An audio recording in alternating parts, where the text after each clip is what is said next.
नमस्कार दोस्तों, स्वागत है आप सभी का मेरे चैनल राज की बात में। आज मैं आपको एक ऐसी दहला देने वाली कथा सुनाने जा रहा हूँ, एक यक्षिणी की जो हर रात दो मर्दों को अपने मोहजाल में फंसा लेती है। वो सौंदर्य में इतनी अद्भुत और पीड़ा में इतनी भयावह कि जिसने उसे देखा उसका जीवन कभी वैसा नहीं रहा। क्या आप तैयार हैं? क्योंकि इस यात्रा में हर रात आग की तरह जलती है वासना और हर सुबह कोई आत्मा राख बनकर बिखर जाती है। मध्य प्रदेश के गोंडवाना अंचल में बसा था धरना गांव। चारों तरफ फैला जंगल, लाल मिट्टी से भरी पगडंडियां और ऊंची नीची पहाड़ियां। गांव ऐसा लगता था मानो समय वहीं ठहर गया हो। लोग अब भी पुराने रीति रिवाजों और डरावनी मान्यताओं में जी रहे थे। यहाँ का सबसे बड़ा डर था पीपल का पेड़।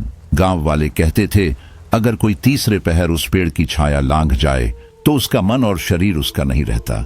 ये सिर्फ कहानी नहीं थी, ये चेतावनी थी। गांव के बाहर था महुआ जंगल। दिन में उसकी महक मीठी लगती, लेकिन रात में वही जंगल खून जमा देने वाला सन्नाटा ओढ़ लेता। इसी जंगल में रहते थे दो दोस्त, राघव पटेल 22 और मोहन चौरे 21। बचपन से साथ खेतों में मजदूरी, लकड़ी काटना, दोनों की जिंदगी एक दूसरे के बिना अधूरी थी। राघव गंभीर किस्म का, चुपचाप रहने वाला। मोहन निडर, हंसमुख, हर चीज को मजाक में उड़ा देने वाला। हर दिन सुबह 8 बजे जंगल जाना और शाम 5 बजे लौट आना उनकी दिनचर्या थी। लेकिन उस शाम सब बदल गया। अमावस्या से 4 दिन पहले की बात थी। दिन भर तेज धूप रही, मगर शाम होते ही एक अजीब ठंडी हवा बहने लगी। राघव ने लकड़ी काटते काटते अचानक सिर उठाया। मोहन, तूने सुना? मोहन ने कुल्हाड़ी रोकी, कान लगाया। क्या? घंटी जैसी पायल की, बहुत दूर से। मोहन ठहाका मारकर हंसा। अबे, तू तो प्रेम कथा का हीरो लग रहा है। लेकिन राघव नहीं हंसा। उसकी आंखों में एक अजीब चमक थी। उसने धीरे से कहा, यार, कुछ तो है उस पीपल के पास। जब भी उसके पास जाते हैं लगता है समय थम गया हो। जंगल के बीच झाड़ी तल नाम की जगह थी, जहां 300 साल पुराना पीपल का पेड़ खड़ा था। उसके नीचे आधा ढंसा पुराना श्मशान, जहां जली हुई राख, हड्डियों के टुकड़े और बुझते दिए पड़े रहते। गांव के बुजुर्ग कहते थे वो पेड़ उस तांत्रिक की समाधि पर उगा था जिसे एक यक्षिणी ने मारा था। तभी से वहां रात को घुंघरुओं की आवाज, औरत की हंसी और किसी के रोने की सिसकियां गूंजती थीं। राघव के भीतर उस जगह को देखने की तड़प और बढ़ने लगी। अगले दिन मोहन बीमार पड़ गया। राघव अकेला जंगल निकला। शाम का आकाश लाल हो चला था। धीरे धीरे कदम बढ़ाते हुए वह पीपल के पास पहुंचा।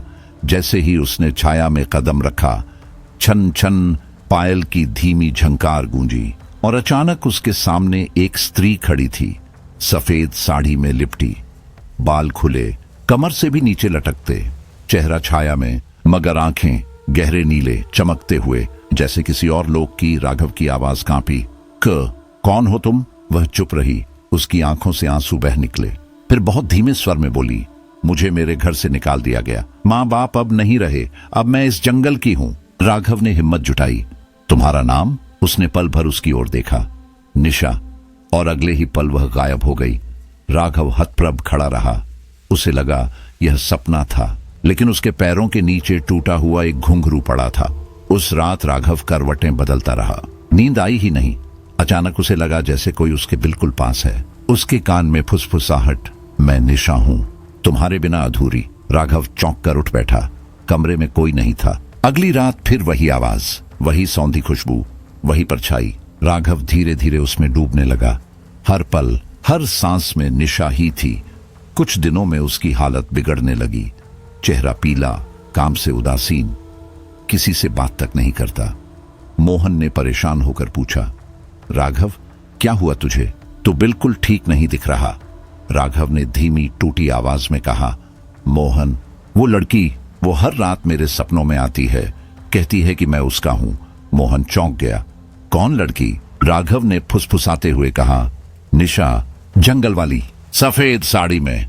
मोहन गुस्से से बोला, तू पागल हो गया है। चल, आज रात चलते हैं जंगल, मैं तुझे दिखाता हूं वहां कुछ नहीं है। दोनों दोस्त झाड़ी तल पहुंचे, लेकिन जैसे ही वे पीपल के नीचे खड़े हुए, हवा थम गई। चारों ओर गहरा अंधेरा फैल गया। सिस सिस किसी औरत की धीमी सिसकियां गूंज उठीं और फिर वही स्त्री प्रकट हुई, लेकिन इस बार उसका चेहरा साफ दिख रहा था। अलौकिक सुंदरता, मोहक मुस्कान और आंखें खून जैसी लाल जलती हुई। अब तुम दोनों मेरे हो, मेरे लोक में चलो। उसकी आवाज जैसे भीतर तक उतर गई। राघव कई दिनों से वैसे ही सो नहीं पा रहा था। नींद आती भी तो लगती किसी और की पकड़ में है। उसका शरीर खाट पर होता, मगर आत्मा जैसे किसी अदृश्य हाथ से खींचकर उस जंगल में ले जाई जाती। हर रात वही रास्ता, वही मंजिल, और हर बार उसे ले जाती वही स्त्री, सफेद साड़ी में, पैरों में पायल। नाम था उसका निशा। उस रात कुछ अलग था। अंधेरा ऐसा कि हाथ को हाथ सूझे नहीं। हवा स्थिर, मानो सांस रोक ली हो। गांव की बिजली गुल थी, चांद बादलों में दबा हुआ। राघव खाट पर लेटा आंखें खोले छत घूर रहा था, जैसे सोने की हिम्मत न हो। तभी फिर वही खुशबू, चमेली, केसर और गीली मिट्टी का अजीब सा संगम। गंध ने कमरे को भर लिया। उसकी सांस भारी हो गई। धीरे धीरे पायल की झंकार गूंजने लगी। पहले दीवारों से रिश्ती सी लगी, फिर साफ साफ दरवाजे तक, और देखते ही देखते दरवाजा खुद ब खुद कर कर की आवाज के साथ खुल गया। निशा अंदर आई। वही सफेद साड़ी, गीले बाल, पायल की धीमी रुनझुन, पर इस बार उसके चारों ओर धुंध की तरह भांप उठ रही थी, जैसे किसी अग्नि स्नान से लौटी हो। राघव जड़ हो गया, आंखें टिकी रह गईं। निशा झुककर फुसफुसाई, मैं आई हूं तुम्हें लेने, तुम अब मेरे हो। राघव का गला सूख गया, आवाज बाहर नहीं निकली। उसे लगा जैसे पूरा शरीर रस्सियों से बंधा है, केवल आंखें हिल रही थीं। निशा उसके पास आई, खाट पर बैठ गई। उसकी ठंडी उंगलियां धीरे से राघव की गर्दन पर फिरने लगीं, बर्फ जैसी ठंडी, पर छुअन भीतर तक आग लगा गई। चलोगे ना मेरे साथ? उसकी फुसफुसाहट ऐसी थी जैसे पूरे कमरे में गूंज रही हो, और अगले ही पल राघव का दिल डूबा। उसे सचमुच लगा जैसे खाट उसके नीचे से खिसक गई हो। आंखें झपकी तो पाया वह अब किसी महल के सामने खड़ा है। महल भयानक और खूबसूरत दोनों था। दीवारें धड़क रही थीं जैसे जीवित हों, विशाल दरवाजे सांस ले रहे हों। बीचों बीच कमल ताल, जिसमें चांदनी की जगह गाढ़े नीले रंग की परछाई झिलमिला रही थी। निशा अब उसके सामने खड़ी थी, मगर बदल चुकी थी। अब वह किसी रानी जैसी दिख रही थी, गहनों से लदी, मोहक और असहनीय रूप से सुंदर। उधर उसी रात मोहन, जो हमेशा इन सबको बकवास समझता था, अचानक जाग पड़ा। उसे सपना आया जैसे कोई उसके पैर दबा रहा है। उसने नींद में ही आंखें खोली। सामने वही स्त्री, वही सफेद साड़ी। उसकी जुबान सूख गई। बोलना चाहा, मगर शब्द जैसे किसी ने चुरा लिए। स्त्री ने मुस्कुराकर कहा, तुम उसका हिस्सा हो, राघव का हिस्सा, और अब मेरा हिस्सा। मोहन की आंखों के सामने सब अंधेरा हो गया। जब सुबह उठा तो दिल की धड़कनें बेकाबू थीं। तकिए के नीचे उसने पायल का टूटा चांदी का मोती पाया। वह कांप उठा।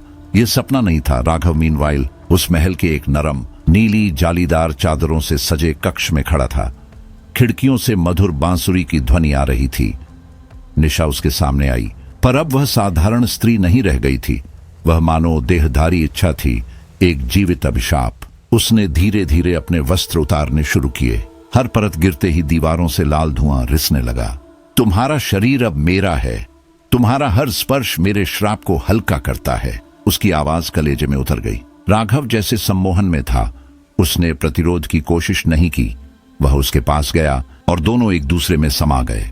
पर जो हुआ वह प्रेम नहीं था, वह भूख थी, एक अनकही अजीब भूख। राघव का शरीर कांप रहा था, जबकि निशा के होठों पर हंसी थी, थकी हुई, अंधेरी हंसी।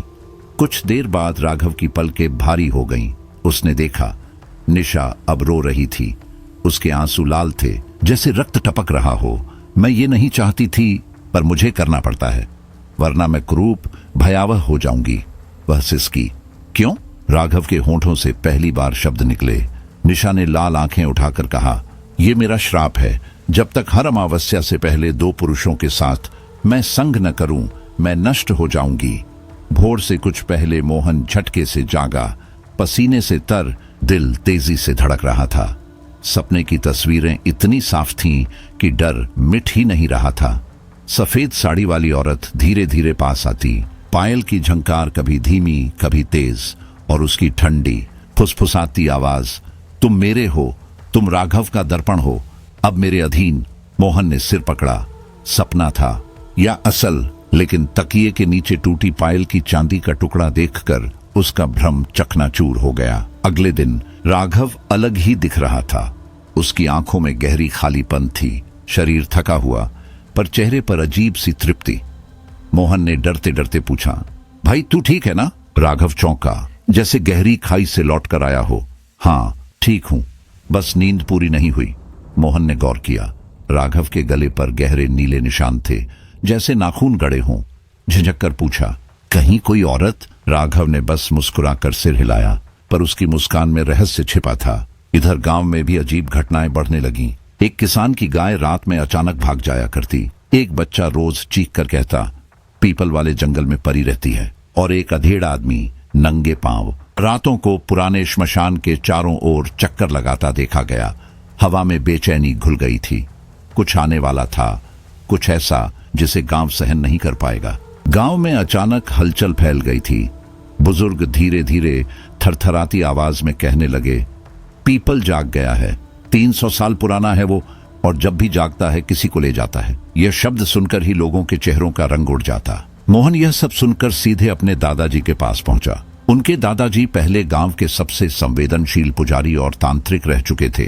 मोहन ने हड़बड़ाते हुए सब कुछ बताया। दादाजी की आंखें गहरी और स्थिर हो गईं। उन्होंने बहुत धीमे स्वर में सिर्फ इतना कहा, जाओ ढूंढो, पीपल के पीछे जो गुफा है वहां कोई है जो सब जानता है। दोपहर ढल रही थी जब मोहन और राघव ने हिम्मत बांधकर कदम बढ़ाए। पीपल के पास पहुंचते ही दोनों की रूह कांप उठी। हर पत्ता जैसे किसी रहस्य को फुसफुसा रहा था। उनके भीतर डर गहरा था, पर एक अजीब अदृश्य ताकत उन्हें खींचती चली जा रही थी। गुफा का द्वार खुला था। अंदर धुएं की गंध घुटन पैदा कर रही थी। बीचों बीच एक साधु बैठे थे, लंबी जटाएं, राख से ढका शरीर और आंखें बंद। जैसे ही दोनों पास पहुंचे, साधु बिना होंठ हिलाए बोल उठे, तुम दोनों को ही आना था, वर्षों से प्रतीक्षा की है। मोहन और राघव वहीं जम गए। साधु ने आंखें खोली। उन आंखों में आग नहीं थी, बल्कि सदियों पुराना दुख झलक रहा था। उन्होंने कहा, जो स्त्री तुम्हारे स्वप्न में आती है वह न तो सपना है और न ही मात्र स्त्री, वह एक श्रापित यक्षिणी है। उसका नाम है कामेश्वरी। मोहन का गला सूख गया। उसने कांपते स्वर में पूछा, यह यक्षिणी? साधु ने सिर हिलाया और गहरी सांस ली। वह पहले दिव्य प्राणी थी, यक्ष लोक की, सुंदरता में अप्सराओं को मात देती थी। पर एक दिन उसकी तृष्णा ने उसे पतन की ओर धकेल दिया।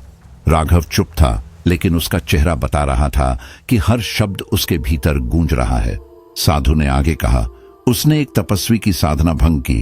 क्रोध में तपस्वी ने उसे श्राप दिया। हर अमावस्या से पहले उसे 2 पुरुषों से संग करना होगा, वरना उसकी पीड़ा उसे छिन्न भिन्न कर देगी। श्राप ने उसे राक्षसी बना दिया, पर उसके भीतर आज भी प्रेम की भूख बाकी है। जो उसकी ओर देखेगा उसका बचना असंभव है। मगर इस बार कुछ अलग है। वह केवल भूख नहीं, मुक्ति भी चाहती है। और सुनो, तुम दोनों, मोहन और राघव, एक ही रात, अमावस्या की रात जन्मे हो। यही कारण है कि वही तुम दोनों के माध्यम से श्राप तोड़ सकती है।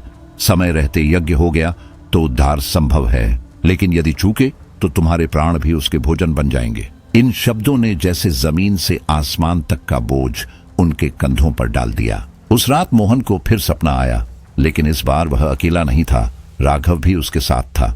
दोनों एक अंधेरे कमरे में खड़े थे। हवा भारी थी, सांस लेना मुश्किल। तभी वह स्त्री प्रकट हुई। अब वैसी नहीं जैसी पहले दिखती थी। उसके रूप में अब केवल भय था। काले वस्त्रों में लिपटी, दांत नुकीले और आंखें रक्त जैसी लाल, उसकी आवाज गूंज उठी, मैंने चेताया था, अब मेरी भूख बढ़ रही है। तुम्हारा जीवन ही मेरा भोजन है। अगले ही पल उसकी भयावह हंसी कमरे की दीवारों से टकराकर गूंजने लगी। मोहन चीखते हुए बिस्तर से उछल पड़ा। राघव, वो आ गई है। राघव ने हड़बड़ाकर उसका हाथ थामा। उनके दिलों की धड़कनें इतनी तेज थीं कि मानो बाहर निकल जाए। साधु की बताई कथा अचानक उनके सपनों से टकराने लगी। बहुत समय पहले की, जब मनुष्य और देवता एक ही लोक में गूंजते थे और यक्ष लोक अपने सौंदर्य के शिखर पर था, वहीं जन्मी थी कामेश्वरी। उसकी आंखें नील कमल जैसी गहरी चेहरा पूर्णिमा के चांद जैसा और एक सम्मोहन इतना गहरा कि देवता तक नजरें चुराते। उसकी शक्ति थी कामना को जन्म देना, जिसे चाहती उसी क्षण उसे वश में कर लेती। उसने प्रेम किया अर्जक से, एक दिव्य यक्ष, योद्धा और साधक। दोनों का प्रेम यक्ष लोक की सबसे सुंदर कथा बन गया। वे साथ गाते, ध्यान करते और हंसते। एक दिन अर्जक ने कहा, क्या तुम कभी पृथ्वी लोक देखना चाहोगी? वहां मुनि और तपस्वी रहते हैं, अपार तेजस्वी। कामेश्वरी मुस्कुराई, जहां तुम हो वहां मैं हमेशा चलने को तैयार हूं।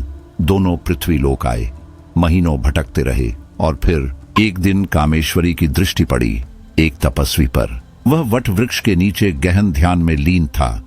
उसका तेज इतना प्रबल था कि पूरे वातावरण को आंदोलित कर रहा था। कामेश्वरी स्तब्ध रह गई। उसके भीतर इच्छा नहीं, तृष्णा जाग उठी। अर्जक ने सावधान किया, यह मुनि गहन साधना में है, उसे मत छेड़ो। पर उसकी तृष्णा नियंत्रण से बाहर हो गई। उसने अपनी आभा ढकी, काले कमल की सुगंध में स्वयं को सजाया और पायल की धीमी झंकार के साथ मुनि के समीप पहुंची। तपस्वी की आंखें खुली। कामेश्वरी ने मधुर स्वर में कहा, हे तपस्वी, मैं यक्ष लोक से आई हूं। तुम्हारा तेज मुझे खींच लाया।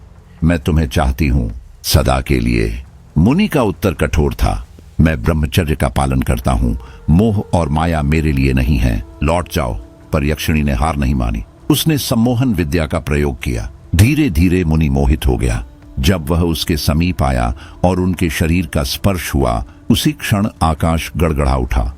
बिजली कड़की, वर्षा बरसने लगी और एक प्रचंड वायु के झोंके ने मुनि की चेतना लौटा दी। उसे तुरंत एहसास हुआ उसकी साधना भंग हो चुकी है। उसकी आंखों से मानो सचमुच अग्नि फूट पड़ी। लपटे नहीं, पर इतनी गहरी रोशनी कि पूरा कक्ष थरथरा उठा। मुनि की आवाज गूंज उठी, कठोर और भयावह, हे अधम यक्षिणी, तू मेरी साधना को भंग करने आई है। तूने मुझे मोहित किया, पर सुन, अब तुझे श्राप देता हूं। कामेश्वरी घुटनों पर गिर पड़ी। उसकी आंखों में पश्चाताप और डर तैर रहा था। मुझे क्षमा कीजिए, ये मेरे बस में नहीं था, वह कांपते स्वर में बोली। लेकिन मुनि का क्रोध शांत नहीं हुआ। उसकी वाणी पत्थर जैसी थी। अब तू इस पृथ्वी लोक में ही रहेगी। जब तक हर अमावस्या से पहले तू दो पुरुषों के साथ संबंध नहीं बनाएगी, तब तक तू क्रूप, छिन्न भिन्न और व्याकुल बनी रहेगी। तेरे लिए वासना ही जीवन होगी, पर प्रेम, प्रेम तुझसे सदा दूर रहेगा। कामेश्वरी की चीख आकाश तक गूंज गई। नहीं! उसी क्षण अर्जक दौड़ता हुआ आया। उसने हाथ जोड़कर मुनि से कहा, हे तपस्वी, वह नादान है। यदि श्राप देना ही था तो कोई मार्ग भी बताइए जिससे वह मुक्त हो सके। मुनि कुछ देर मौन रहे। उनकी आंखें गहरी, पर कहीं भीतर करुणा की झलक थी। यदि कोई दो पुरुष जो अमावस्या के दिन जन्मे हों, तुझसे केवल देह का संबंध ही नहीं बल्कि अग्नि यज्ञ भी कराएं, तो तेरे श्राप की गांठें खुल सकती हैं। परंतु यह दुर्लभ है। फिर उनकी दृष्टि कठोर हो गई। अब यह लोक ही तेरी कारा है। जा, भटक। समय बीतता गया। हर अमावस्या से पहले कामेश्वरी नई देह और नया चेहरा धारण करती। वह पुरुषों को अपने सम्मोहन में जकड़ती, उनके साथ संबंध बनाती और पीछे रह जाती सिर्फ पीड़ा। उसकी आत्मा तड़पती, मुझे प्रेम चाहिए, मैं बंदिनी हूं इस शरीर में, कोई मुझे मुक्ति दे। सदियां बीत गईं। वही मुनि अब जन्मों बाद एक साधु के रूप में लौटे थे। गांव के बाहर पीपल के नीचे तप करने वाले बाबा। उन्हें स्मरण था कि बंधन अभी टूटा नहीं, और अब उन्हें पता चला राघव और मोहन दोनों अमावस्या को जन्मे हैं। बाबा वर्षों से यज्ञ की विधियों, पुराणों के छंदों और यक्षिणी मुक्ति तंत्रों का अध्ययन कर रहे थे। अब घड़ी आ चुकी थी। अगर तुम दोनों तैयार हो, बाबा ने गंभीर स्वर में कहा, तो अगली अमावस्या की रात हम एक विशेष यज्ञ करेंगे। उसमें यक्षिणी स्वयं अपने सभी रूपों में आएगी। मोहन की आवाज कांप उठी। क्या वो फिर वही सब करेगी? बाबा ने गहरी सांस ली। हाँ, वह तुम्हारे शरीर का उपयोग करेगी, पर इस बार उसका उद्धार भी होगा और तुम्हारी रक्षा भी, यदि तुम धैर्य और साहस से काम लो। उस रात बाबा पीपल के नीचे ध्यान में बैठे थे। हवा अचानक स्थिर हो गई। पत्तों की सरसराहट तक थम गई। राघव और मोहन उनके सामने बैठे थे, शरीर दुर्बल पर मन अब सजग। बाबा ने धीरे से आंखें खोली। आज रात यज्ञ की पहली साधना होगी। यह केवल अग्नि का हवन नहीं, तुम्हारी आत्मा का शुद्धिकरण है। यक्षिणी की उपस्थिति अब टाली नहीं जा सकती। उन्होंने भूमि पर मंडल खींचा। लाल और काली रेखाओं से बना जटिल यंत्र चमक रहा था। चारों कोनों पर रखे थे काले कौवे की भस्म, गंधक मिश्रित कुमकुम, अष्टधातु का त्रिशूल और एक यक्षिणी का चित्र। राघव का गला सूख गया। उसकी आंखें चित्र पर टिक गईं। यही चेहरा है बाबा, यही स्त्री, उसने फुसफुसाकर कहा। रात का तीसरा पहर था। गांव से दूर श्मशान के पीछे पीपल वृक्ष की छाया फैली हुई थी। चारों ओर रक्षा रेखाएं खींच दी गई थीं। बाबा ने दोनों युवकों को मंत्र दिया। AUM कामिन ने यक्षिणी स्वाहा, AUM मोहिनी कामेश्वरी दत्त स्वाहा। मंत्र के 3 उच्चारण के बाद अचानक तापमान गिर गया। हवा में कस्तूरी और चंदन की गंध घुल गई। दूर से घंटी की टंकार सुनाई दी। फिर पायल की झंकार ने सन्नाटे को तोड़ दिया। वृक्षों के बीच से एक आकृति उभरी, कामेश्वरी। उसका बदन तेजस्वी प्रकाश से चमक रहा था। पारदर्शी रेशमी वस्त्र उसकी जांघों, नाभि और उरोज को उजागर कर रहे थे। उसकी आंखों में वैराग्य और वासना दोनों का संगम था। पर तभी उसके पीछे से काली छाया फूट पड़ी। वह श्राप की छाया थी। हर बार की तरह उसका रूप कुरूप बनाना चाहती। एक पल में उसका चेहरा भयंकर हो गया। लंबे नाखून, लाल दांत, लटकती जीभ।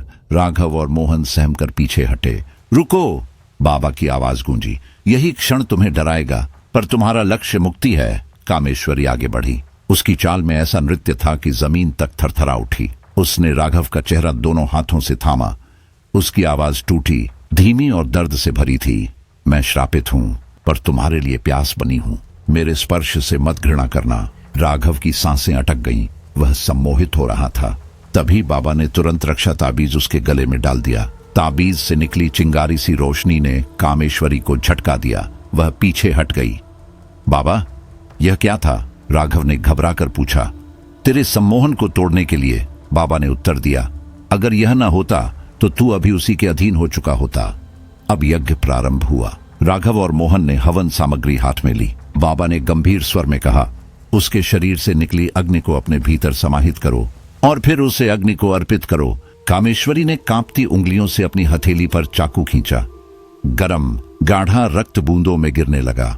उस रक्त में उसकी पीड़ा और अनियंत्रित वासना का बोझ मिला था। राघव ने डर और कर्तव्य के बीच डगमगाते हाथों से वह रक्त थामा।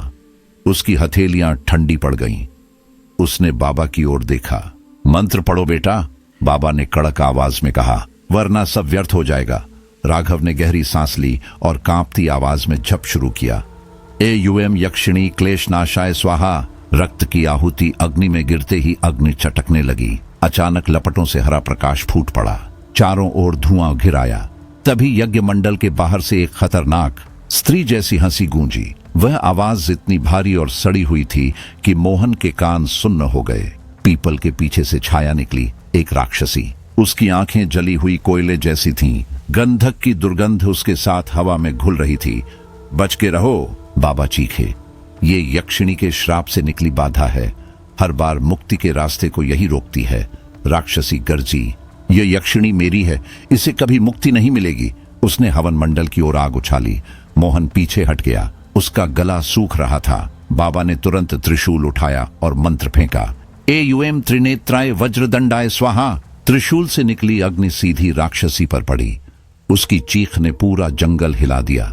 वह जलकर राख हुई, लेकिन जाते जाते यज्ञ की रक्षा रेखा को एक कोने से फाड़ गई। धुआं छंटते ही कामेश्वरी का चेहरा बदल गया। वह अब विकराल रूप में नहीं थी, बल्कि एक आकर्षक स्त्री। उसकी आंखें डरी हुई थीं। उसने मोहन का हाथ थामा और सिर उसकी छाती पर रख दिया। तुमने मुझे स्वीकार किया? उसकी आवाज कांप रही थी। क्या मैं आज रात तुम्हारे साथ रह सकती हूं? मोहन का दिल जोर से धड़कने लगा। उसने उसकी आंखों में देखा, आंसुओं से भरी हुई, भूख और अकेलेपन से जकड़ी हुई आंखें। वह अब यक्षिणी नहीं लग रही थी, बल्कि किसी भूली बिसरी प्रेमिका की आत्मा। मैं तुम्हें मुक्ति दूंगा, मोहन ने फुसफुसाया, लेकिन पहले यज्ञ पूरा होगा। अग्नि की लपटें तेज हो गईं। कामेश्वरी उठ खड़ी हुई और यज्ञ के चारों ओर नृत्य करने लगी। उसकी देह कभी लपटों की तरह ऊपर उठती, कभी राख की तरह नीचे गिर जाती। उसका हर घुमाव मंत्रों के साथ गूंजता। एयुम यक्षिणी सम्मोहन विनाशाय। बाबा की आवाज कड़क रही। मोहन और राघव ने अंतिम आहुति दी। कामेश्वरी चीख उठी। उसकी देह अग्नि में जलने लगी, लेकिन यह अग्नि उसे खत्म नहीं कर रही थी, यह उसके श्राप को चीर रही थी। धीरे धीरे लपटें मंद पड़ी। कामेश्वरी जमीन पर बैठ गई। उसके शरीर से धुआं निकल रहा था, पर उसका चेहरा शांत था। उसकी आंखों में करुणा और आभार। आज पहली बार मेरी आत्मा को विश्राम मिला है, उसने धीमे स्वर में कहा। बाबा ने उसकी ओर देखा और गंभीर स्वर में बोले, यह केवल पहला यज्ञ था, अभी 2 और शेष हैं, उसके बाद या तो मुक्ति या मृत्यु। राघव और मोहन थके हुए थे, लेकिन उनके चेहरे पर कुछ बदल चुका था, मानो उनकी आत्मा भी अग्नि में तप चुकी हो। बाबा ने तांत्रिक ग्रंथों की ओर इशारा किया। अब परीक्षा केवल शरीर की नहीं, मन की होगी। श्राप का दूसरा चरण वैराग्य को चुनौती देगा। जो वासना में बंधा है वह मोक्ष की ओर नहीं बढ़ सकता। तभी अग्नि की राख से एक चिंगारी उठी और कामेश्वरी के माथे पर जा टकराई। उसकी आंखें पल भर में बदल गईं। उसमें अतीत की छवियां उभर आईं। वह यादें देखने लगी। पूर्व जन्म का यक्ष लोक। वह अप्सरा थी, सोमलता नाम की। उसके नृत्य पर इंद्र और कुबेर तक मोहित हो जाते थे, लेकिन उसका मन अमय नाम के साधक पर अटक गया था। प्रेम को वासना में मत बदलो, अमय ने उसे चिताया था। मैं तप के मार्ग पर हूं, लेकिन सोमलता की इच्छा दिन ब दिन विकराल होती गई। उसने अमय को चूमने का प्रयास किया, पर उसका संयम नहीं टूटा।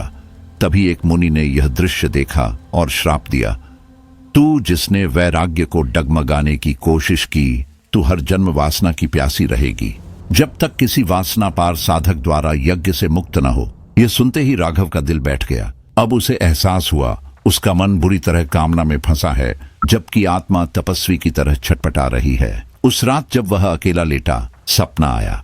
कामेश्वरी उसके ऊपर बैठी थी, उसके होंठ उसके कंधे पर। वह कांप गया, फिर उसे धक्का दे दिया। मैं अब तुम्हारा साधक हूं। कामेश्वरी का चेहरा तुरंत भयानक रूप में बदल गया। लंबी जीभ, लाल जलती आंखें। अगर मुझे नहीं अपनाया तो यज्ञ अधूरा रहेगा, श्राप अटूट रहेगा। सुबह जब तीनों नदी किनारे स्नान करने जा रहे थे, उन्हें सफेद वस्त्रों में लिपटी एक स्त्री मिली। उसका चेहरा तेजस्वी था, आंखें शांत जल जैसी। उसने बाबा को प्रणाम किया। मैं रोहिणी हूं, उसने कहा, देवी सिद्धि की शिष्या। स्वप्न में आदेश मिला है, इन दोनों की परीक्षा लेनी है। यज्ञ की अगली रात का द्वार वैराग्य से खुलेगा। बाबा ने गंभीर स्वर में पूछा, किस तरह की परीक्षा? रोहिणी मुस्कुराई। मैं इनके सामने स्वयं काम का रूप लेकर आऊंगी। यदि ये संयम न रख सके तो यज्ञ विफल होगा। रात गहराते ही यज्ञ से पहले रोहिणी का चेहरा बदल गया। उसका शरीर जैसे किसी अदृश्य शक्ति से भर उठा हो। उसके वस्त्र अब पारदर्शी हो चुके थे। हर लय के साथ उसकी देह हल्की थरथरा रही थी। दीपक की लौ में उसका नृत्य भयानक सुंदरता से चमक रहा था। उसकी मुस्कान नरम लेकिन इतनी तीखी कि जैसे मन को जकड़ ले। वह राघव के करीब आई। उसकी सांसें उसकी गर्दन को छू रही थीं। फुसफुसाते हुए उसने कहा, क्या तुम मेरी आंखों में देख सकते हो और वासना को नकार सकते हो? राघव का गला सूख गया। वह कांपते हुए आंखें बंद कर बोला, नहीं, मैं तुम्हारे रूप से भाग नहीं सकता, लेकिन तुम्हारे भीतर जो चेतना है उसे देख सकता हूं। एक पल को सन्नाटा छा गया। फिर रोहिणी की मुस्कान और गहरी हो गई। तुम उत्तीर्ण हुए, उसने धीरे से कहा। फिर वह मोहन की ओर मुड़ी। उसके कान में झुककर उसके होठों ने शब्द उगले, मैं तुम्हें वो सुख दे सकती हूं जो यक्षिणी ने भी नहीं दिया। मोहन का शरीर सिहर उठा। उसकी उंगलियां पसीने से गीली हो चुकी थीं। होंठ कांप रहे थे, लेकिन उसने आंखें बंद की और तेजी से मंत्र जपने लगा। ए यूएम शुद्धात्मा ने नमः। तभी एक सुनहरी आभा उसके चारों ओर फैल गई। हवा का दबाव बढ़ा, जैसे कोई अदृश्य दीवार उसे घेर रही हो। रोहिणी ने गहरी सांस ली। दोनों सफल रहे। अब यज्ञ के द्वार खुले। बाबा ने तुरंत यज्ञ मंडप सजाना शुरू किया। इस बार वहां स्वयं कामेश्वरी प्रकट हुई, लेकिन पहली बार शांत रूप में। उसकी आंखों में अब तूफान नहीं था, केवल प्रतीक्षा थी। बाबा की आवाज गूंज उठी, आज का यज्ञ शरीर नहीं, मन की प्यास का शमन करेगा। राघव और मोहन ने हवन सामग्री चढ़ाई। तभी कामेश्वरी ने अपनी हथेली काटी, लेकिन रक्त नहीं निकला। उसके घाव से नीला धुआं उठा और सीधे यज्ञ कुंड में उतर गया। धुएं के भीतर से मंत्र फूटा, एम कामेश्वरी श्राप नाशाय स्वाहा। जैसे ही आहुति दी गई, यज्ञ कुंड से एक भयंकर चित्कार गूंजी। ऐसा लगा मानो किसी अदृश्य बंधन की जंजीरें टूट गई हों। कामेश्वरी ने दोनों हाथ आकाश की ओर उठाए। उसकी देह पर लिपटे तांत्रिक धागे खुद ब खुद फट गए। यज्ञ के समाप्त होते ही रोहिणी मुस्कुराई। मेरा कार्य पूर्ण हुआ, लेकिन ध्यान रहे अगली रात्रि आखिरी नहीं, सबसे कठिन होगी, क्योंकि अगली बार कामेश्वरी स्वयं परीक्षा लेगी और प्रेम वासना में बदल सकता है। राघव ने धीरे से पूछा, क्या आप हमें फिर मिलेंगी? रोहिणी ने उसकी आंखों में झांक कर कहा, यदि तुमने संयम न खोया तो मैं हर यज्ञ में तुम्हारे पास रहूंगी। भीतर फिर वह धुंध में घुलकर अंतर ध्यान हो गई। कामेश्वरी अब शांत खड़ी थी। उसने राघव की ओर देखा। उसकी आंखों में अब चाहत नहीं, गहरी कृतज्ञता थी। उसकी आवाज टूटी हुई लेकिन साफ थी। आज पहली बार मुझे लगा मैं सिर्फ वासना नहीं, कुछ और भी हूं। तुम्हारे भीतर प्रेम है और शायद मुक्ति का द्वार भी। जब यज्ञ समाप्त हुआ और तीनों, राघव, मोहन और बाबा आश्रम लौटे तो वातावरण अजीब सी गूंज से भरा था। बाहर सब शांत था, फिर भी महसूस हो रहा था कि कोई अदृश्य आंखें उनका पीछा कर रही हैं। कामेश्वरी प्रकट नहीं थी, लेकिन उसकी ऊर्जा पूरे मंडप में तैर रही थी। राघव उस अदृश्य चुंबक से खींचता जा रहा था। उसका सीना धड़क रहा था जैसे भीतर कोई और धड़कन जन्म ले रही हो। बाबा ध्यान मग्न बैठे थे, उनकी पलकें बंद और आंखों के भीतर घूमती एक मंद रोशनी को निहार रहे थे। उन्होंने धीरे से कहा, परीक्षा अभी समाप्त नहीं हुई, अब जो आएगा वह माया का सबसे बड़ा छल होगा। मोहन उन दिनों में लगातार टूट रहा था। हर रात उसे एक ही सपना आता, कामेश्वरी नग्न रूप में उसके ऊपर बैठी होती, उसकी उंगलियां धीरे धीरे उसकी देह पर उतरती, उसकी मुस्कान मीठी लेकिन भीतर कुछ भयानक। फिर वह कानों में फुसफुसाती, तुमने मेरे साथ यज्ञ किया है, अब तुम्हारा तन भी मेरा है। मोहन सपने में चीखना चाहता, भागना चाहता, लेकिन उसका शरीर पत्थर सा जकड़ा रहता। हर सुबह वह पसीने में भीगा उठता, थका हुआ, टूटा हुआ, जैसे सचमुच कोई उसके साथ रहा हो। राघव ने एक सुबह उससे पूछा, क्या तुम भी उसे सपनों में देख रहे हो? मोहन की आंखें झुक गईं, होंठ बमुश्किल हिले, नहीं, कुछ नहीं। लेकिन बाबा सब समझ चुके थे।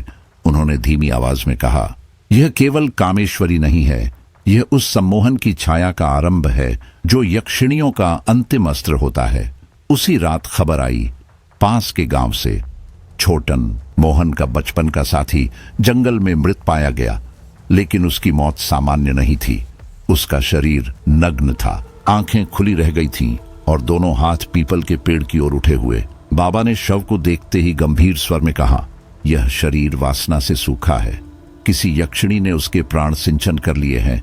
मोहन का खून जम गया, वह कांप उठा, छोटन भी उसके जाल में फंस गया। राघव का चेहरा भय और क्रोध के बीच बदलता रहा, उसकी आंखें लाल हो उठी। अगर यह माया नहीं रुकी तो हम भी अगली रात तक। बाबा ने दोनों को अपने कक्ष में बुलाया। उन्होंने एक शीशी निकाली, भीतर धुंध सा धुआं घूम रहा था। जब ध्यान से देखा तो वह धुआं मानवीय आकृति का आकार ले रहा था।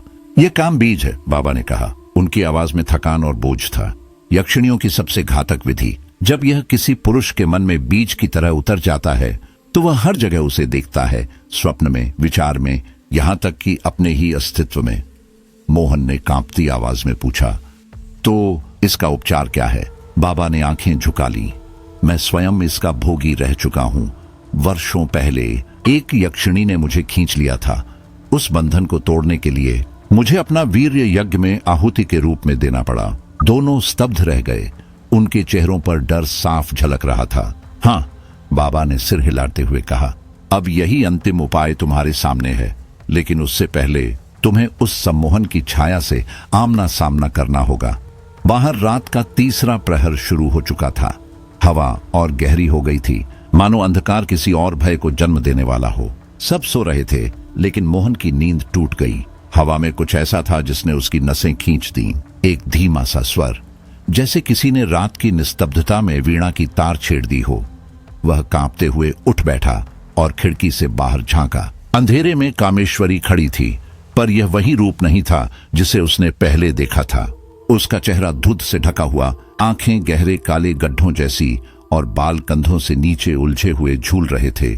उसकी आवाज भारी और सर्द थी, मोहन, तुम मुझसे बच नहीं सकते। मैं पहले ही तुम्हारे अंदर प्रवेश कर चुकी हूं। मोहन का गला सूख गया। उसके होंठ हिले पर आवाज नहीं निकली। वह धीरे धीरे पीछे हटने लगा, लेकिन देखा कि उसकी अपनी ही छाया उसके पीछे पीछे चल रही है। और उस छाया में कामेश्वरी का चेहरा उभर आया। उसने हाथ बढ़ाया। मोहन को लगा मानो उसकी देह अचानक हवा में तैरने लगी हो, जैसे किसी अदृश्य शक्ति ने पकड़ लिया हो। अगर तुम मेरे नहीं हुए, वह फुसफुसाई, तो मैं कभी तुम्हारे भीतर से बाहर नहीं जाऊंगी। मोहन चीख उठा, राघव बाबा बचाइए। कुछ ही क्षणों में बाबा आ पहुंचे। उनके चेहरे पर गंभीरता थी। उन्होंने अपने कमंडल से राख निकाली और मोहन के माथे पर तिलक लगाया। उनके होंठों से गूंज निकली, एवं अपवित्र पवित्रो वा सर्वावस्थां गतोपिवा यस्मृत पुंडरीकाक्षम सबाह्याभ्यंतरः शुचिः। मंत्र पूरा हुआ और हवा फटने जैसी आवाज गूंजी। एक भयानक चीख जंगल को हिला गई। मोहन का शरीर बेकाबू होकर कांपा, फिर ढह गया। उसी पल कामेश्वरी की छाया विकृत आकृति बन गई। लंबी उंगलियां, विकराल चेहरा और धुएं में बदलकर हवा में जल गई। मोहन फूट फूट कर रो पड़ा। मैं हार गया था बाबा, मैं तो खत्म हो गया था। बाबा ने उसके कंधे पर हाथ रखा। तुम नहीं, तुम्हारे भीतर की वासना ने हार मानी। अब अगली रात तुम अपने अंतिम स्वरूप में प्रवेश करोगे। सुबह जब नया यज्ञ मंडप सजाया गया, कामेश्वरी स्वयं प्रकट हुई। इस बार उसकी आंखों में कोई छल नहीं था। उसने हाथ जोड़कर कहा, मैं केवल श्राप से मुक्त होना चाहती थी, लेकिन मेरे भीतर वह पिशाचिनी जाग उठी थी जो तपस्वी के श्राप की उपज थी। मुझे क्षमा करो। उसकी आवाज कांप रही थी। राघव उसकी आंखों में देख रहा था। अब वहां वासना नहीं थी, बल्कि एक स्त्री की पीड़ा थी, जन्मों का बोझ। अब मैं कोई परीक्षा नहीं लूंगी, उसने कहा। केवल यज्ञ की अग्नि ही मुझे मुक्ति दे सकती है। बाबा बोले, अब अंतिम यज्ञ होगा। इसे काम मुक्ति यज्ञ कहते हैं। इसमें तुम्हें अपनी शक्ति, अपनी आसक्ति, अपनी वासना सब समर्पित करनी होगी। राघव और मोहन दोनों ने एक दूसरे की ओर देखा। उनके चेहरों पर अब डर नहीं था, केवल एक मौन श्रद्धा। रात आई, अग्नि जलाई गई, चारों ओर अंधकार छा गया। घना जंगल, गहरी खामोशी और बीच में मंडप जहां 3 मनुष्य और एक यक्षिणी एक नियति का सामना करने बैठे थे। बाबा ने कठोर स्वर में कहा, अब कोई मोह नहीं, न शरीर का, न मन का, न स्मृति का। जिसे आहुति बनना है, उसे अपनी वासना को राख करना होगा। कामेश्वरी मौन खड़ी रही। उसकी आंखों में अब केवल एक असहनीय पीड़ा थी। राघव ने बाबा की ओर देखा। अगर इस यज्ञ में किसी एक को आहुति देनी हो तो मैं तैयार हूं, क्योंकि अब भी मैं उसे देखता हूं, अपने स्वप्नों में, अपनी चेतना में। बाबा ने उसकी ओर गहरी नजर डाली। यही तो भय है राघव, जिसमें राग शेष है उसमें यज्ञ की पूर्णता नहीं हो सकती। मोहन कांपते स्वर में बोला, तो क्या हमें दोनों को आहुति देनी होगी? बाबा चुप रहे। तभी कामेश्वरी ने धीमे स्वर में कहा, नहीं, जिसने प्रेम किया है वही श्राप को तोड़ सकता है। जिनसे वासना बंधन बनी वही मोक्ष का द्वार खोल सकते हैं। अमावस्या की रात थी। मंडप उस प्राचीन पीपल के नीचे बना था जिसकी जड़ें 300 वर्षों की मृत्यु की गवाह थीं। चारों ओर त्रिशूल गाड़े गए। बीच में अग्निकुंड धधक रहा था। यज्ञ की सामग्री, जल कलश, रत्न और सिद्ध अश्म सब सज चुके थे। कामेश्वरी ने अपने श्रृंगार त्याग दिए। अब वह नारी नहीं रही, केवल यक्षिणी का मूल रूप, धुएं जैसी देह, अंगारों जैसी आंखें और एक अनोखी शांति। यह मेरी आखिरी रात्रि है, उसने कहा। अगर यज्ञ सफल हुआ तो मैं मुक्त हो जाऊंगी, वरना मैं ब्रह्म पिशाचिनी बन जाऊंगी और फिर कोई पुरुष जीवित नहीं बचेगा। बाबा ने अग्नि को प्रज्वलित किया। बीज मंत्रों की गूंज जंगल को हिला रही थी। ओम क्लीं कामेश्वराय नमः, ओम हूं फट स्वाहा। मोहन और राघव ने वस्त्र त्याग दिए। उनके शरीर अब केवल प्रतीक थे, बंधन नहीं। बाबा गरजे, अपनी कामनाओं को अग्नि में डालो।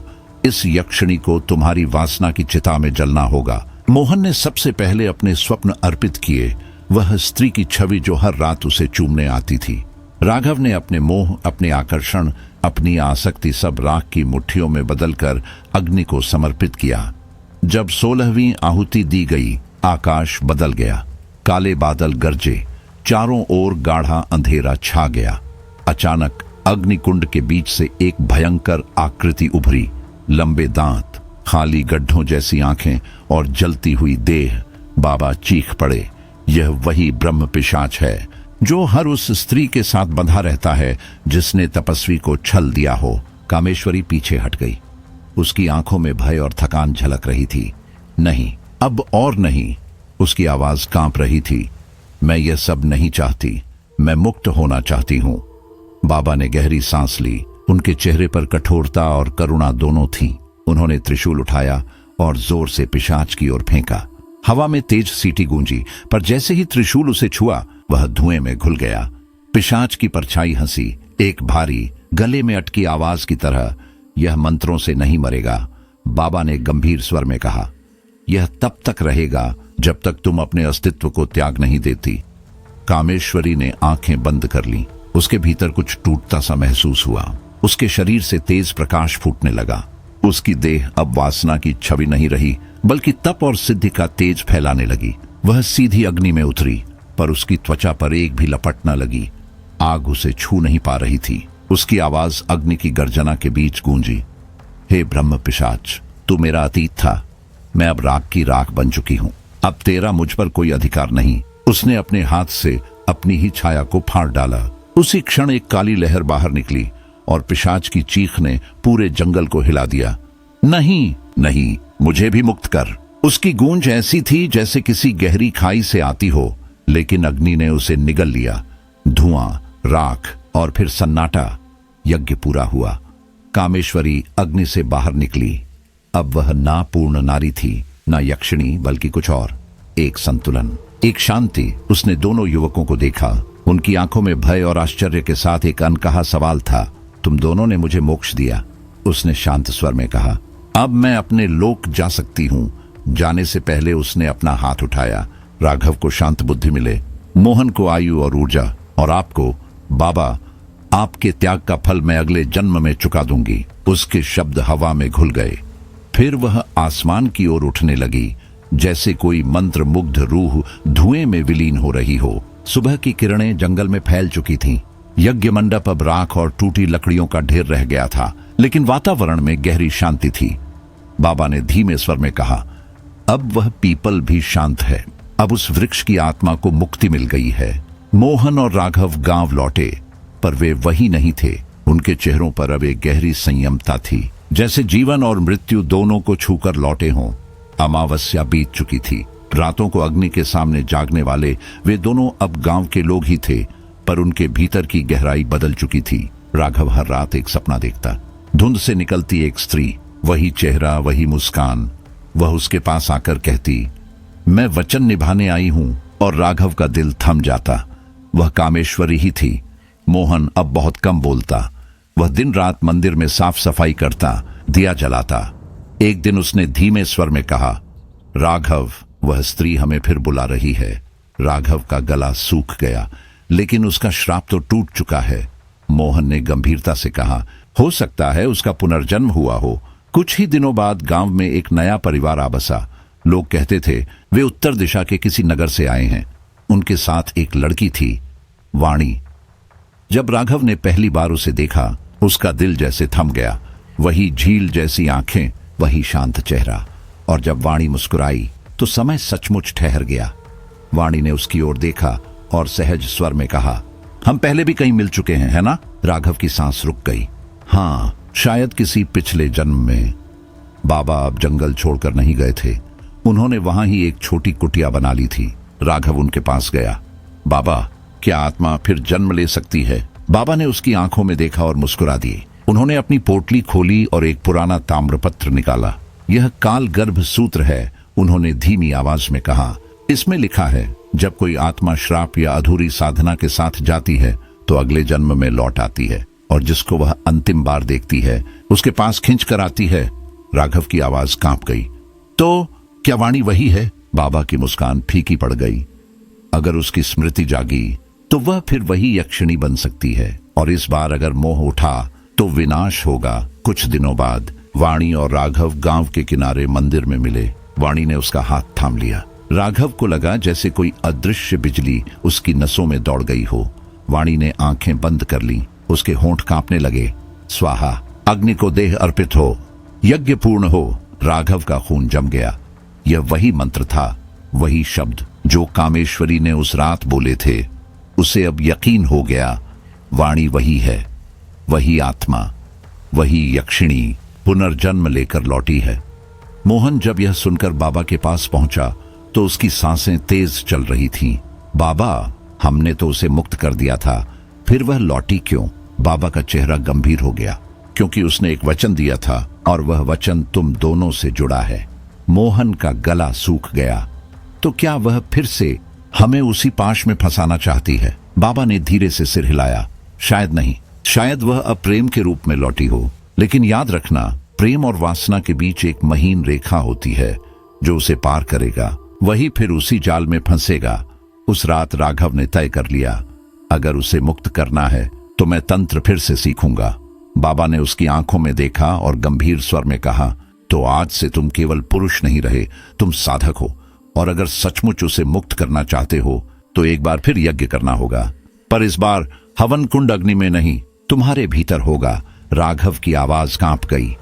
मतलब बाबा? बाबा ने गंभीर स्वर में कहा, मतलब तुम्हारे शरीर के हर चक्र में उसका स्पर्श आग की तरह दौड़ेगा और तुम्हें उसे सहना होगा, बिना वासना के, सिर्फ प्रेम से। तभी वह मुक्त होगी। अगर असफल हुए तो वह फिर यक्षिणी बनेगी। और इस बार अमर रात गहरी थी। हवा में सन्नाटा ऐसा था मानो धरती भी सांस रोके खड़ी हो। राघव अपने घर में आंखें मूंदे ध्यान में बैठा था। तभी दरवाजा चरमराया। वाणी खड़ी थी, वही शांत सौम्य चेहरा, लेकिन उसकी आंखें लाल थीं, जैसे कोई पुराना जख्म अचानक जाग उठा हो। क्या तुम मुझे पहचानते हो राघव? उसने धीमे से पूछा। राघव ने धीरे धीरे सिर हिलाया। हाँ। वाणी की आवाज टूट गई। क्या तब तुमने मुझसे प्रेम किया था या सिर्फ वासना थी? राघव चुप रहा। शब्द गले में अटक गए। उसने भर्राई हुई आवाज में कहा, मैं जानना चाहती हूं, क्योंकि इस बार मैं प्रेम करने आई हूं। अगर तुम्हारे भीतर जरा भी वासना बची तो मैं फिर श्रापित हो जाऊंगी। उसकी आंखों में आंसू तैर उठे। राघव ने कांपते हाथों से उसका हाथ थाम लिया। अचानक उसके माथे पर हल्की रोशनी से त्रिपुण उभर आया। दोनों के शरीर गर्म होने लगे, जैसे कोई अदृश्य आग भीतर फैल रही हो, पर उनके बीच कोई लालसा नहीं थी, बस एक मौन संघर्ष। क्या तुम मुझे तब भी चाहोगे अगर मैं स्त्री न रही? वाणी ने फुसफुसाया। राघव ने उसकी आंखों में देखा। मैं तुम्हारी आत्मा से प्रेम करता हूं। आत्मा न स्त्री होती है न पुरुष। वाणी के भीतर से नीली लौ उठी और आकाश में घूमती हुई बाबा की कुटिया तक जा पहुंची। बाबा मुस्कुराए। यज्ञ फिर से शुरू हो गया है, लेकिन राह आसान नहीं थी। बाबा ने दोनों को पास बुलाया। अभी पूर्णिमा है, तुम्हारे पास सिर्फ 15 दिन है। अमावस्या से पहले उसे मुक्त करना होगा, वरना वह यक्षिणी नहीं, ब्रह्म राक्षसी बन जाएगी और तब उसे कोई नहीं रोक सकेगा। बाबा ने वाणी की ओर देखा। तुम्हारा रूप सौम्य है, लेकिन भीतर का ज्वालामुखी अभी जागा नहीं है। अगर वक्त पर रोका न गया तो हर पुरुष को भस्म कर दोगी। वाणी रो पड़ी। मैं प्रेम करने आई हूं बाबा। इस बार मैं उन्हें मारने नहीं, मोक्ष देने आई हूं। पर उसी रात गांव में भयावह घटनाएं शुरू हो गईं। गायें अपने बाड़े से भागीं। कुएं का पानी काला हो गया। कुछ बच्चों ने सपनों में देखा एक अधजला पुरुष, आंखों में जलती आग, कह रहा था, मुझे मेरी यक्षिणी लौटाओ। बाबा समझ गए, ब्रह्म पिशाच लौट आया है। वह वही तपस्वी था जिसने कभी कामेश्वरी को श्राप दिया था। मृत्यु के बाद भी अमर बना रहा। बाबा बोले, तुम्हें फिर से यज्ञ करना होगा, पर इस बार हवन कुंड तुम्हारे भीतर होगा। मतलब? राघव ने भय से पूछा। जब वाणी तुम्हें छुएगी तो तुम्हारे 7 चक्रों में अग्नि उठेगी। अगर उस स्पर्श में वासना नहीं जगी और प्रेम अडिग रहा, तभी यज्ञ सफल होगा। वाणी बोली, और अगर मैं असफल रही तो मैं फिर यक्षिणी बनूंगी और इस बार तुम्हारा सर्वनाश कर दूंगी। आधी रात थी, पूर्ण चंद्र ग्रहण लगा था, आकाश लालिमा से भरा था। बाबा ने यज्ञ आरंभ किया। वाणी ने लाल वस्त्र पहने थे। उसके शरीर से चंदन और केसर की गंध हवा में फैल रही थी। राघव ने आंखें बंद कर लीं। वाणी ने उसका हाथ थामा। धीरे धीरे एक ऊर्जा उसके हाथ से होकर राघव के नाभि चक्र में उतर गई। राघव का शरीर कांपा, पसीने से भीग गया। उसने मन ही मन दोहराया, वासना नहीं, सिर्फ प्रेम। अचानक ब्रह्म पिशाच प्रकट हुआ। उसकी आंखें अंगारे सी जल रही थीं। कामेश्वरी मेरी थी, तुम उसे मुझसे छीन नहीं सकते। उसने आग का गोला वाणी पर फेंका। सावधान! मोहन चिल्लाया और बीच में कूद गया। गोला उसके सीने पर लगा। मोहन दर्द से तड़प उठा। भागो राघव! लेकिन राघव भागा नहीं। उसने वाणी को अपनी बाहों में खींच लिया। अब मुझे कोई नहीं रोक सकता। प्रेम ही यज्ञ है और मैं उसकी आहुति हूं। वाणी का शरीर प्रकाश से भरने लगा। उसके बाल हवा में उड़ने लगे, आंखें अग्नि की तरह चमकने लगीं। बाबा चिल्लाए, निर्णायक क्षण है, या तो यह देवी बनेगी या दैत्य। वाणी ने राघव की ओर देखा। मुझे गले लगाओ, वासना से नहीं, प्रेम से। राघव ने उसे थाम लिया। कोई नग्नता नहीं, कोई देह की भूख नहीं, सिर्फ आत्माओं का पवित्र संगम। आकाश फट पड़ा, बिजली कड़की, यज्ञ स्थल सुनहरे प्रकाश से भर गया। ब्रह्म पिशाच चीखा, नहीं, तुमने मुझे हरा दिया, और भस्म हो गया। वाणी का स्वर बदल गया। उसका रूप अब सौम्य से दिव्य हो गया। शरीर से आभा फूट रही थी। बाबा झुक गए। अब तुम कामेश्वरी नहीं, मुक्तेश्वरी हो। श्राप टूट चुका है। न तुम्हें संभोग चाहिए, न साधना। अब तुम पूर्ण हो। वाणी ने राघव का हाथ थामा। मैं अपने लोक लौट रही हूं, पर तुम्हें कभी नहीं भूलूंगी। मैंने तुम्हें प्रेम दिया है। राघव की आंखें भीग गईं। बस एक वचन दो, तुम फिर इस लोक में कष्ट लेकर नहीं आओगी। वाणी मुस्कुराई, जब प्रेम जान लिया है तो मोह क्यों करूं। अब मैं केवल आत्मा हूं, अमर, निर्मल, निर्लिप्त। वह आकाश की ओर उड़ गई। मोहन की देह को अग्नि दी गई। धुआं आसमान तक गया। बाबा ने कहा, वह बलिदान बन गया। मेरा कार्य भी पूर्ण हुआ। फिर वे हिमालय की ओर चल पड़े, शायद कभी न लौटने के लिए। गांव में अब सब शांत हो गया, पर राघव आज भी कभी अकेले बैठता है तो उसकी आंखें नम हो जाती हैं। वह जानता है प्रेम देह से नहीं, आत्मा से होता है। कामेश्वरी अब नहीं है, पर राघव के हृदय में वह अब भी बसती है, क्योंकि प्रेम से बड़ा कोई तंत्र नहीं और समर्पण से पवित्र कोई संभोग नहीं। कहानी यहां खत्म होती है, लेकिन सच में क्या कहानियां कभी खत्म होती हैं?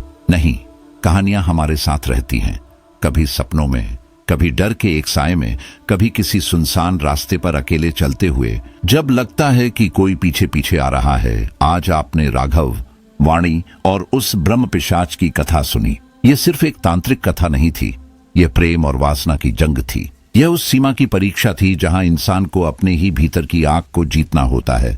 सोचिए, राघव भाग सकता था, वह मोहन की तरह बलिदान से डर सकता था, वह बाबा की बातों को अनसुना कर सकता था, लेकिन उसने ऐसा नहीं किया। उसने वाणी का हाथ पकड़ा और कह दिया, मैं तुम्हें आत्मा से प्रेम करता हूं। कितना आसान है कहना, मैं तुमसे प्यार करता हूं, लेकिन कितना कठिन है वह प्रेम साबित करना जब सामने मौत खड़ी हो, जब सामने दानव हो, जब सामने तुम्हारे अपने भीतर की वासना हो। कभी कभी सबसे बड़ा दानव बाहर नहीं, हमारे भीतर होता है। राघव की असली लड़ाई ब्रह्म पिशाच से नहीं थी, वह तो लड़ाई थी उसकी अपनी वासना से। और वही जंग हम सब रोज लड़ते हैं। आप सोच रहे होंगे ये तो सिर्फ कहानी है, लेकिन सच कहूं तो हर गांव, हर शहर, हर घर में एक यज्ञ चल रहा है। कहीं पिता और बेटे के बीच भरोसे का यज्ञ, कहीं पति पत्नी के बीच विश्वास का यज्ञ, कहीं किसी की आत्मा और उसकी इच्छाओं के बीच युद्ध। हम सबके भीतर चक्र हैं, हम सबके भीतर अग्नि है, और हम सबके भीतर वह डर भी है कि अगर हार गए तो हम अपने ही राक्षस बन जाएंगे। क्या आपने कभी महसूस किया है कि जब आप गलत रास्ते पर जाने लगते हैं तो आपकी आत्मा कहीं ना कहीं आपको रोकती है, लेकिन वही आत्मा धीरे धीरे चुप हो जाती है अगर आप उसकी आवाज सुनना बंद कर देते हैं। यही वह क्षण है जब इंसान मनुष्य से पिशाच बन जाता है, और यही वह सीख है जो इस कहानी ने हमें दी है। बाबा ने कहा था, हवन कुंड अब तुम्हारे भीतर है। सोचिए, क्या सच में यह सिर्फ एक संवाद था? नहीं, ये हम सबके लिए चेतावनी थी। हम सबके भीतर एक हवन कुंड है जहां हर दिन हमारे विचार आहुति की तरह गिरते हैं। अगर हम प्रेम की आहुति देंगे तो आत्मा दिव्य होगी। अगर हम वासना और लोभ की आहुति देंगे तो आत्मा राक्षसी बन जाएगी। गांव के कुएं का पानी काला पड़ गया था। बच्चों ने सपनों में आग से भरी आंखें देखी।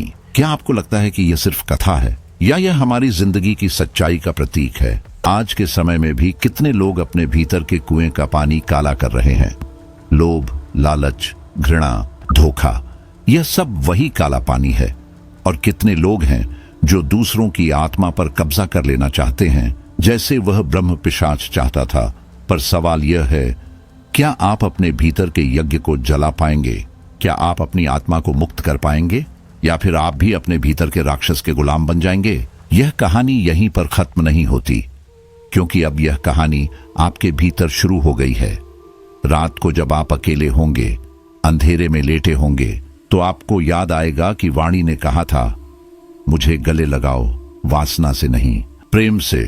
क्या आप अपने जीवन में यह कर पाएंगे? क्या आप हर रिश्ते में देह से ऊपर आत्मा को देख पाएंगे? क्या आप अपने भीतर की इच्छाओं को वश में रख पाएंगे? यही है इस कथा की असली चुनौती दोस्तों।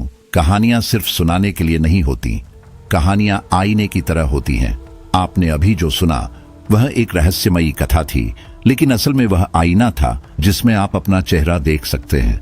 और शायद आपने देखा भी होगा कि उस आईने में आपके डर, आपकी इच्छाएं और आपका संघर्ष छिपा हुआ है। अब बात करते हैं इस चैनल राज की बात की।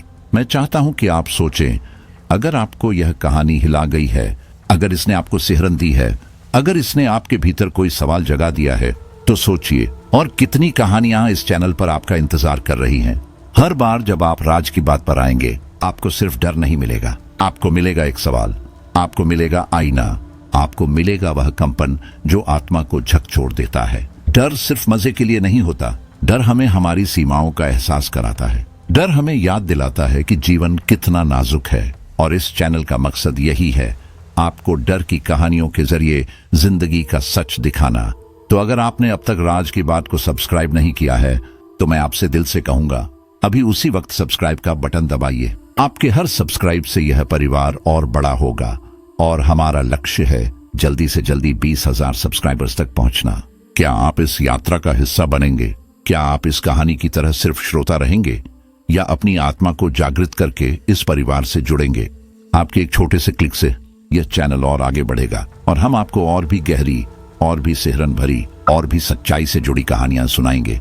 तो दोस्तों, अभी सब्सक्राइब कीजिए, बेल आइकॉन दबाइए और इस वीडियो को अपने दोस्तों, परिवार और उन सब लोगों के साथ शेयर कीजिए जिन्हें आप हिलाना, जगाना और सिहराना चाहते हैं। अंत में याद रखिए, प्रेम सबसे बड़ा यज्ञ है, समर्पण सबसे बड़ा बलिदान है और कहानियां वही हैं जो आत्मा को हमेशा जगा देती हैं। यह थी राज की बात की ओर से एक और सच्चाई, एक और डर, एक और आईना। अब बारी आपकी है। चैनल को सब्सक्राइब कीजिए और हमें 20,000 सब्सक्राइबर्स तक पहुंचाइए, क्योंकि यह सफर यही नहीं रुकने वाला। अगली कहानी, अगला डर और अगला रहस्य बस आने ही वाला है। राज की बात, जहां हर रात होती है एक नई दास्तान और हर कहानी आपको याद दिलाती है कि सबसे डरावनी चीज कोई रूह नहीं, बल्कि इंसान का अपना दिल है। अब आपकी बारी है। सब्सक्राइब कीजिए, शेयर कीजिए और इस परिवार का हिस्सा बन जाइए। मिलकर जल्दी से जल्दी हम इस चैनल को 20,000 सब्सक्राइबर्स तक ले चलें।